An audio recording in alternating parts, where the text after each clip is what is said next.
U.S. consumers have spoken, and their massive warning reveals a threat so serious that tariffs are merely the tip of the iceberg. Stay tuned. I'm your host, Steve Van Meter, and thanks for joining me today. In our show today, U.S. consumers are signaling a crisis that's far worse than the tariffs. As you're about to see, what they're warning about will shock you.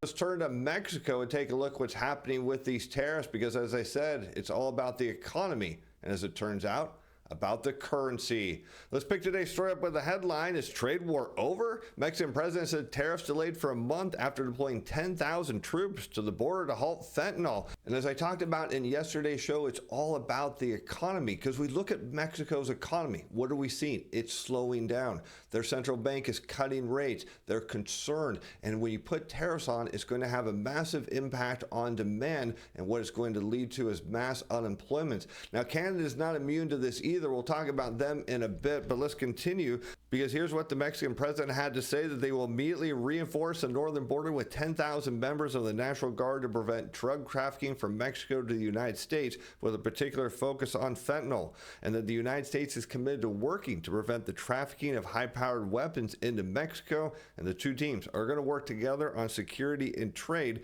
And this caused President Trump to pause tariffs for a month to give Mexico a chance to get in compliance with the tariffs. Now, this is important because there's another factor here. It's not just about the Mexican economy, it's also about the currency. Because what did we see the market reaction in currencies around the world against the dollar is they plunge. The threat of tariffs causes currencies to drop. Now, the problem is, as an economy slows down, what do central bankers want to do? They want to cut rates. And what is a market response to a central bank cutting rate? Drive the currency lower. Now, what does that do on a domestic level? It leads to inflation. All of a sudden, if you get a resurgence in inflation, what does that mean for central banks? Well, it means they can't cut rates. And sure enough, you start to look at why Mexico was going to back down and get in compliance and as fast as they can, because at the announcement of the tariffs, what happened? The peso plunged in value. Today, once they realized that there is a potential answer and the tariffs would be on hold for a month to see what Mexico can do to reinforce the northern border, well, all of a sudden the peso surged in value.